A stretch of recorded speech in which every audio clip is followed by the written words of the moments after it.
Welcome back to this special edition of 22 News in Focus. I'm JACLYN Cashman. Joe the biker says the key to ending bullying is to start young, and he's taking that message to as many students as he can. 22 News reporter Alicia Rodriguez has a look at how this unlikely role model is making a difference.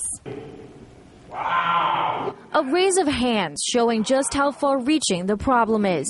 These 4th and 5th graders admitting they've experienced bullying in some way. There's this boy being bullied by older boys. This man can relate. He goes by Joe the biker, and to these students' surprise, he was also bullied as a child. They all have a hard time believing that a guy as big and tough as me was bullied, but I was. I think it's kind of sad that he got bullied too, just because he was big and stuff. No one needs to go through that. The Westfield man hopes he can change the culture in schools and empower students like 10-year-old PRYSIA SHEBAZ.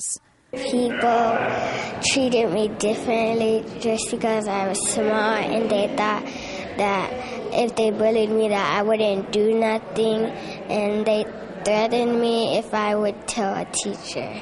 But telling a teacher is exactly what Joe wants kids to do. The principal of BALLIOT Elementary School said they are committed to curbing bullying, mediating situations as soon as possible.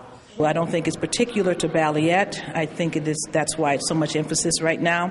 But we are working as much as we can here to make sure that it is not something that it overwhelms our children. A problem that hopefully ends here without tragedy. What Phoebe Prince felt, I have felt, and now almost 60 years later, I'm 60 years old, those memories still come back and haunt me. Alicia Rodriguez, 22 News. Joe's program called Stop the Bullying doesn't end when he leaves a school. There are 6 months of workbooks and follow-up programs for students, and a plan that he says South Hadley should take note of. Rich? Well, back in February, 22 News went to a meeting in South Hadley where some parents of students were calling for school administrators to resign after how the alleged bullying of Phoebe was handled. South Hadley resident Luke Jalinas and Superintendent of Schools Gus Sayer didn't mince words. When one of our kids dies, we do not give a second chance, and we're not going to. We will persist. We will pursue. We will be relentless until we have resignations or people are removed from positions. I don't think you could find a single parent, I'm sorry, you couldn't find a single parent in this town right now that would stand up in your defense and say that you've done an A-plus job. I'm not happy to hear things like that, but, you know, that's part of the job, I think, of being in a leadership role is that they're going to have critics.